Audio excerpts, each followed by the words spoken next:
మహిళా ఐఏఎస్ పై అసభ్య కథనాల కేసులో SIT action. NTV input editor Donthu Ramesh, reporter Sudheer arrest.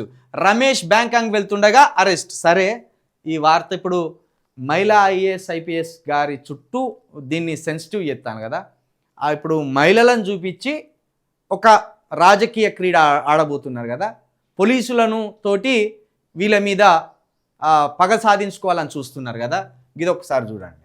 ఇప్పుడు ఎన్టీవీ మీద చర్యలు తీసుకున్నారు కదా.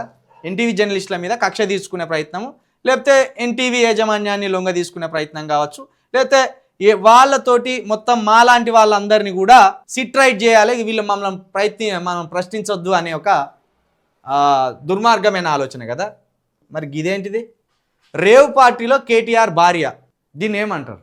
కేటీఆర్ది కుటుంబం కాదా? కేటీఆర్ భార్య మహిళ కాదా? మహిళగా ఆమె అవమానపడలేదా? మహిళగా ఆమె పరువుకు భంగం కలగలేదా? ఆ కుటుంబ ప్రతిష్ట దిగజార్చినట్టు కాదా? రాష్ట్రంలోనే అతిపెద్ద కుటుంబం కదా కేసీఆర్ గారిది. కేటీఆర్ గారి భార్య కంటే కూడా కేసీఆర్ గారి కోడలు కదా. ఒక మాజీ ముఖ్యమంత్రి గారి కోడలు, ఒక మాజీ మంత్రి భార్య, ఒక పార్టీ అధినేత కోడలు, ఒక పార్టీకి వర్కింగ్ ప్రెసిడెంట్ భార్య. వీళ్ళది పరువు కాదా? ఈ కుటుంబ పరువు తీసి రోడ్డు మీద వేస్తే వాళ్ళు అవమాన పడరా?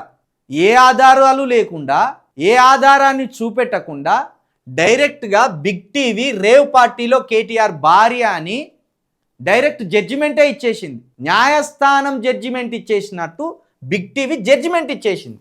మరి బిగ్ టీవీ ఎవరిది? ఎవరి స్నేహితుడిది? ఎవరు పెట్టుబడులు పెట్టిండు?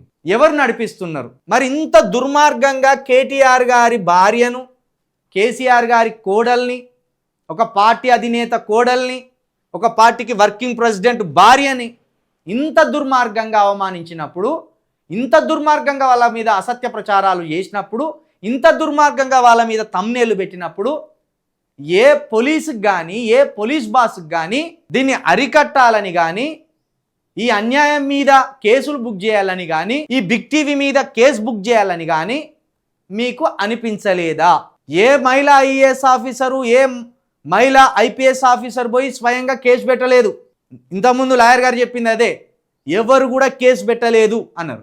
ఎవరు కేసు పెట్టక ముందే జనరల్ కౌంటర్ కింద మీరు తీసుకుపోయి జనరల్ ఫిర్యాదు కింద కేసులు పెట్టి వేధిస్తున్నారు. డైరెక్టు కేటీఆర్ గారి భార్య ఫోటో వేసి ఇది వేధించడం కాదా? సమాజంలో ఆ కుటుంబం పరువు తీయడం కాదా? సర్జనర్ గారు కావచ్చు, డీజీపీ గారు కావచ్చు, పోలీస్ బాసులు కావచ్చు, సైబర్ క్రైమ్ డిపార్ట్మెంట్ కావచ్చు, మీరందరూ దీని మీద ఎందుకు చర్యలు తీసుకుంటలేరు? ఎన్టీవీ మీద ఇప్పుడు ప్రయోగించిన అధికారమే బిగ్ టీవీ మీద ఎందుకు ప్రయోగిస్తలేరు? ఇది తప్పే కదా, ఇది పాపమే కదా. మరి దీన్ని ఎందుకు ప్రశ్నిస్తలేరు? ఇది ఇంత దుర్మార్గమైనది జరుగుతుంది. డైరెక్ట్ కేటీఆర్ గారు అంటే వీళ్ళకు బెల్లపప్ప లెక్క అయిపోయింది. ఆయన మీద ఏ నిందలైనా వేయచ్చు, ఆయన కుటుంబం మీద ఏ నిందలైనా వేయచ్చు, వాళ్ళ పరువును ఎట్లయినా రోడ్డుకి ఈడ్చొచ్చు, వాళ్ళ మీద ఎన్ని అసత్య ప్రచారాలైనా చేయొచ్చు, వాళ్ళ వ్యక్తిత్వాన్ని మొత్తం హననం చేసి పడేయాలి. అలాంటి దుర్మార్గమైన రాతలు, అలాంటి దుర్మార్గమైన ఆలోచనలు చేస్తున్నారు ఈ ప్రభుత్వం. ఇటువంటి తమ్నేలు పెట్టి చేస్తారా? దీన్ని అడగరా? పోలీసు వారు అడగరు, ఎవ్వరు అడగరా? ముఖ్యమంత్రి గారు దీని మీద మీరు సమాధానం చెప్పండి. ఇది మీకు సంబంధించిన వాళ్ళ ఛానల్ అని ఓ ప్రచారం ఉన్నది. మరి అది ప్రచారమా నిజమా మాకు తెలియదు, కానీ అంటారు చాలామంది. మరి కాబట్టి ఇలాంటి దుర్మార్గమైన తమ్నేలు పెడుతున్న బిగ్ టీవీకి ఎప్పుడు నోటీసులు పంపుతారు? బిగ్ టీవీ మీద ఎప్పుడు కేసులు పెడతారు? బిగ్ టీవీకి సంబంధించిన జర్నలిస్టులను కావచ్చు, ఆ ఇన్ఛార్జీలను కావచ్చు, ఎప్పుడు గిట్లనే సిట్టేసి విచారిస్తారు. ఇది కూడా చేస్తే మీకు తప్పకుండా సెల్యూట్ చేస్తారు. అంత చిల్లర కథలు, చిల్లర వ్యవహారాలు. మంది కుటుంబాలేమో కుటుంబాలు కాదు, మన కుటుంబాలు మాత్రం కుటుంబాలు. ఇక సర్జనర్ గారు చెప్తాను, మహిళలను కించపరిస్తే సహించమంటాను. అదే ఫోటో చూపెడతాను సార్ మీకు. మహిళలను చాలా దారుణంగా కించపరిచిండ్రు. కేటీఆర్ గారి భార్యను డైరెక్టు కించపరిచిండ్రు. బిగ్ టీవీ మీద యాక్షన్ తీసుకోండి సర్జనర్ గారు.